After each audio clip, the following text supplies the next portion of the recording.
The entire perimeter of this rural Nevada property is surrounded by 10-foot chain fences topped with barbed wire, making it seem more like a prison compound than a family home.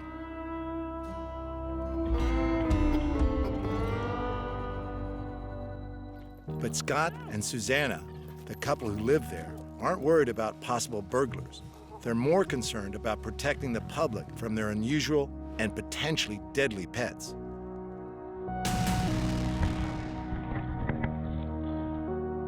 Their 10-acre property is home to a variety of exotic creatures, including tigers, lions, wolves, and other predators that many would consider too dangerous to keep at home. You don't eliminate the danger. What you do is you mitigate the risk. When it comes to safely keeping predators as pets, the more familiar the animal is with their handlers, the safer the interaction is.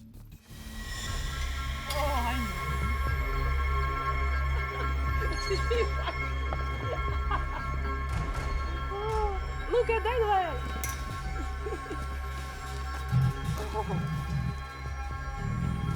Zuzana is clearly very comfortable with her feline companion. And although the lioness is obviously unsettled by the presence of our camera crew, she shows no sign of threatening behavior towards her keeper.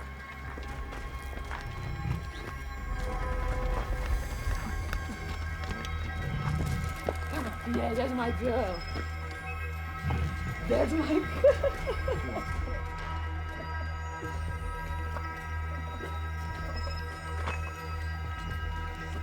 Yes, I know. She cannot me down.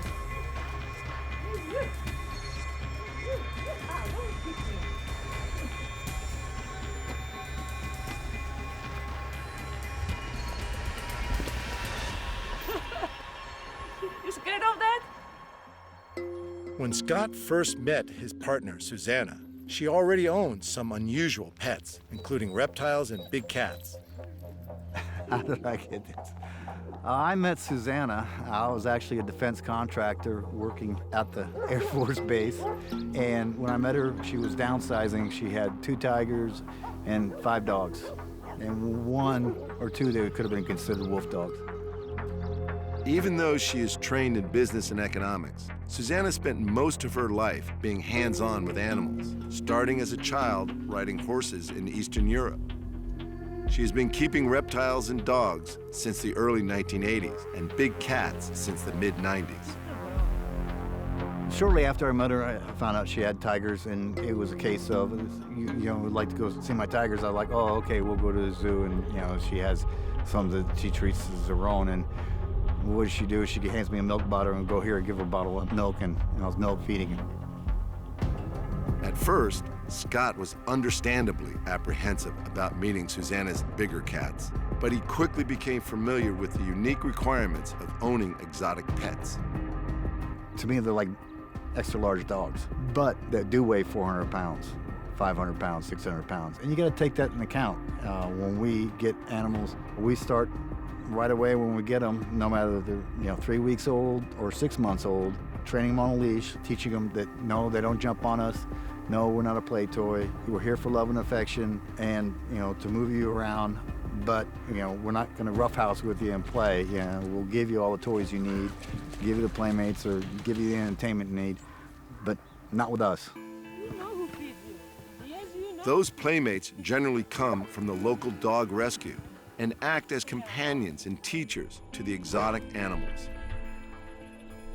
Actually, some of the dogs we got are wilder than the tigers because they're actually born in the wild. And a rescue group picks them up, and we rehome some of them. And they've ended up with either tiger or liger.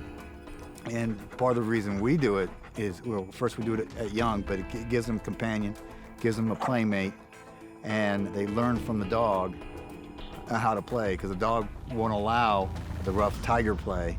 So it tones the tiger down a little bit.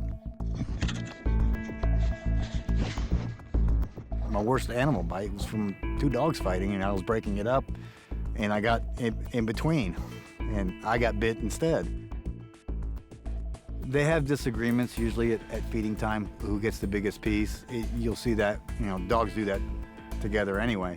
And they're very respectful of each other, and the dog is usually the boss.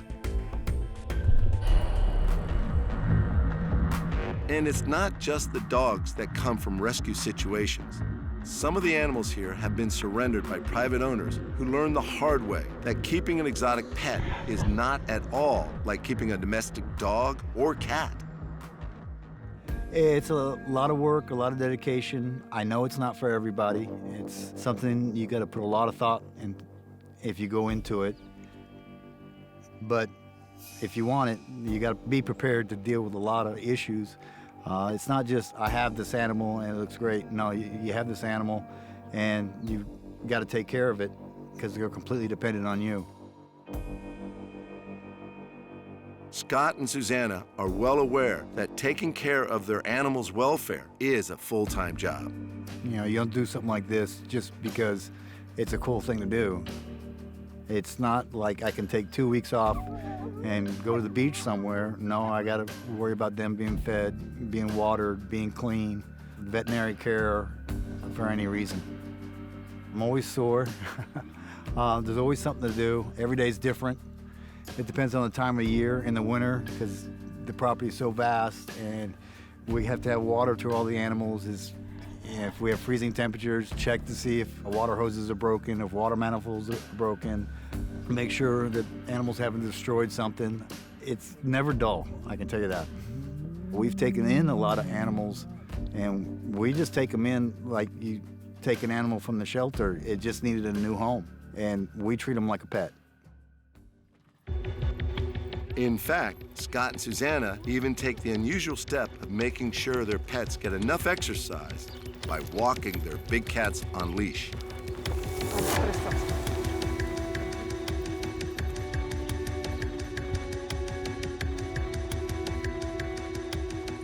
It's a practice that most pet owners are very familiar with. But when the animal you're leading weighs between 300 and 600 pounds and is capable of killing you within seconds, it's a risky activity. And when your predator pet is weary of a camera crew, it's a practice that could be life-threatening. And he's the one that came from Las Vegas Zoo. Yeah. He's an attention hog. He wants to be on camera everywhere. And he's the only one we don't leash walk because they were hands off with him, so he doesn't know what a correction is. And he's just perfectly happy, and he's really easy to move because he'll just follow me anywhere. So I'm gonna put a transport cage up to his enclosure, and he'll walk right in for me. Yeah, you really hate it here, huh, buddy? The relationship between human and pet takes on life-changing importance when the animals you're dealing with are highly effective predators, with claws sharp enough to sever blood vessels, teeth that can rip through flesh and sinew, and jaws strong enough to crush bones. Certain people don't want us to have these animals. It's so special that, or so dangerous, I shouldn't have it. Well, are you gonna take away my chainsaw too? Because it's so dangerous, I shouldn't have it? I understand some of the stuff on the animal welfare issue, but that should be for any animal. Don't have one standard for exotic animals and a different for your dog or house cat. It should run across the gamut. Making one animal more special than the other, to me, is wrong. They all should be treated well. American Humane is an organization dedicated to protecting the welfare of animals. Their focus is on the care of captive exotics more than on the debate over whether or not they should be kept in captivity. I am not okay with people who take on private exotics that haven't give a lot of thought to what it's going to entail long term. Because eventually they're going to run into a problem with resources, with care, with land, with security. And unless you have given a lot of thought to that, you're just not in a position to own an exotic like a tiger. The problem is, with a lot of people here in the US, you have some money, you have some means, you have some curiosity, and you think, I'll take on a tiger and see what happens. But it's not a good deal for the tiger, and sometimes it's not a good deal for the person. Even those highly experienced with keeping dangerous exotic animals agree that it is not for everybody. The thing is, can you get a tiger? Yes. Can you get a Ferrari? Yes. Is it for everybody? No. a Ferrari's not a good family car. I don't think a tiger's necessarily a good family pet. Never. No. And, you know, this is someone who loves the animal, loves the species. In fact, my favorite animal, and I get asked this a lot, it's not a dog, it's a cheetah. So if I could own a big cat, it'd be great. But like for most who own tigers in the U.S., it's a novelty. They shouldn't own them. You know, they don't deserve that privilege of ownership with these animals. I don't think it's thought through in a lot of cases. No, even with my experience, my expertise, 20 years as a vet, I would not own a tiger. There are an estimated 10,000 big cats living in captivity in the United States. The majority are privately owned, and in many jurisdictions, people can keep a big cat on the property without reporting it to local officials or even to their neighbors. People think, you have a tiger, what if it gets out? Well, the fact is, especially with tigers, or any big cat, if they've gotten out, nothing's happened. There's no record of any big cat attacking, much less killing, anybody off the property. It's always on the property, on their territory.